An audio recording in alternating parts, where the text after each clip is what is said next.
Hello everyone, I'm Rishabh Grover, an A certified personal trainer, and I'm here to teach you how you have to perform overhead squat. So, this is one of my favorite exercise because it actually gives me challenge to perform this exercise because इस exercise को light weight से ही perform करना बहुत challenging है क्योंकि हमें weight को अपने सर के ऊपर रखना है और हमें तब squat करना है, ठीक है। और अगर हम इस एक्सरसाइज को अच्छे से परफॉर्म कर पाते हैं तो यही एक्सरसाइज हमें एक रिवॉर्ड की तरह ट्रीट करती है क्योंकि हमारे क्वाड्स को बहुत अच्छे तरीके से बिल्ड करती है, हमारी बॉडी की फ्लेक्सिबिलिटी को और बढ़ाती है, हमारी बॉडी की जॉइंट्स को और स्टेबल और मोबाइल करती है, ठीक है। और इसी एक्सरसाइज को परफॉर्म करते वक्त हम कई सारी और मोबिलिटी और स्टेबिलिटी एक्सरसाइजेस को लर्न करते हैं जो कि हमें इस एक्सरसाइज को अच्छे से परफॉर्म करने में काम आती हैं। ओके, चलिए अब हम सेटअप की बात करते हैं। स्क्वाट्स का सेम सेटअप होगा, जहां पे भी स्क्वाट आए हमेशा स्क्वाट का सेम सेटअप होगा। Shoulder width stance, toes pointing out, chest up, back straight. और अब हम बारी आती है पीवीसी पाइप को होल्ड करने की या फिर बारबेल को होल्ड करने की। अब हमें इसको कहाँ से होल्ड करना है, मैं आपको सजेस्ट करूंगा कि अगर आप पहली बार इस एक्सरसाइज को परफॉर्म कर रहे हैं तो पीवीसी पाइप का इस्तेमाल करिए, ठीक है। यहाँ पे किस तरीके से होल्ड करना है, इतना वाइड होल्ड करना है कि आप इजीली इसको पास थ्रू कर पाएं अपने ओवरहेड से, ठीक है। आप इजीली पास थ्रू कर पाएं, ठीक है। को फुल ग्रिप होल्ड करना है। आप चाहे तो हुक ग्रिप का इस्तेमाल कर सकते हैं। हुक ग्रिप मतलब जिसमें आपके फिंगर्स आपके थंब के ऊपर होते हैं, ठीक है। और देखना है कि बार जो है वो आपके पेल्विक रीजन तक टच हो, ठीक है। तब आपको यहाँ से बार को जो है पीवीसी पाइप को जो है वो आपको अपने हेड के ऊपर रखना है, ठीक है। और आप इसी तरीके से अब आप स्क्वाट के लिए जाएंगे, keeping your body stable, chest up and then. So अगर मैं साइड व्यू में दिखाऊं तो किस तरीके से होगा, same you have to go down down down, looking straight and then up. That's it. And for one more rep and then up. That's it.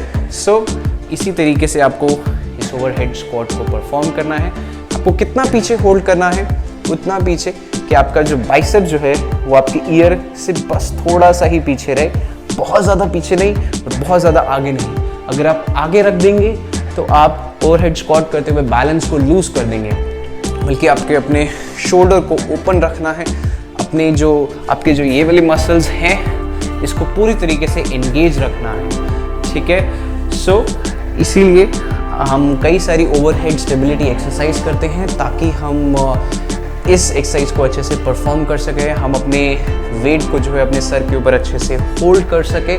तभी हम कई सारी ओवरहेड स्टेबिलिटी एक्सरसाइजेस करते हैं, जैसे कि हम डंबल लेके ओवरहेड वॉक करते हैं तो वो हमारी ओवरहेड स्टेबिलिटी को इम्प्रूव करता है, ठीक है। हम रोटेटर कफ की एक्सरसाइज करते हैं ताकि ये वाला जो हमारे स्कैपुला के ऊपर जो मसल्स हैं वो स्ट्रॉन्ग रहे, वो क्योंकि वो हमें स्टेबिलिटी प्रोवाइड करेगा ताकि हम इस बार को होल्ड कर सके अपने सर के ऊपर। तो इसी तरीके से अब यहाँ पे स्क्वाट की एक्चुअल जो फॉर्म है, यहाँ पे हमें स्क्वाट का जो फॉर्म है वो बहुत करेक्ट रखना है, ठीक है। हम इसमें ये नहीं कर सकते कि हम पहले नीज को आगे लेके जा रहे हैं और हम तब स्क्वाट कर रहे हैं, ठीक है। जो स्क्वाट के जो हमने पढ़ा है वो हमें अच्छे से ध्यान में रखना है इसको, ठीक है। तभी हम इस एक्सरसाइज को अच्छे से परफॉर्म कर पाएंगे। That's why we have to take our head back, go down and then up. So आप इस एक्सरसाइज को पीवीसी पाइप से ही परफॉर्म करिए, ठीक है। And then move to the barbell. Barbell में भी यही तरीका रहेगा कि आपको होल्ड जो है उतना ही होल्ड करना है जितना आप पीवीसी पाइप में होल्ड करते हैं, ठीक है। सो अब बारबल से कैसे, अब बारबल तो हम पास थ्रू पे करेंगे नहीं, पास थ्रू करके देखेंगे नहीं, बट फिर बारबल में किस तरीके से पता चलेगा कि हमने अच्छे से होल्ड किया है या नहीं किया, मैं आपको बताता हूँ। So now I have taken up the barbell. मैंने बारबल को वाइड होल्ड किया, ठीक है। आप अपना एक मार्क बना सकते हो, ठीक है। और आप इस तरीके से चेक कर सकते हो कि आप अपनी नीज को ऊपर करके आप चेक कर सकते हो।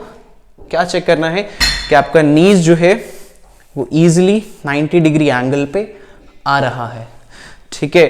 और अगर आप जैसे ही अगर ये बारबेल नीचे होगा तो आपका नीज ऊपर नहीं आ पाएगा, ठीक है। और अगर ये बारबेल अच्छे से वाइड है तो आपका नीज जो है ऊपर आएगा, then you have to hold it up, okay. कोशिश करना है कि आपको अपना रिस्ट भी स्ट्रेट रखना है, रिस्ट को बेंड नहीं करना, रिस्ट को स्ट्रेट रखना है, and then you have to go down and then up, that's it.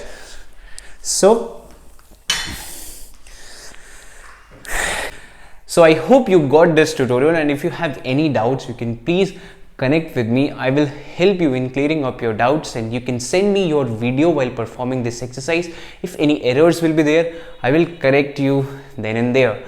Okay, so right now just go to my social media platform and post a video of yours while performing this exercise, and do tag us. I'll share your post in my stories, and it will encourage more people to join in our course. Thank you so much for watching this video. I'll see you in my next tutorial. Goodbye.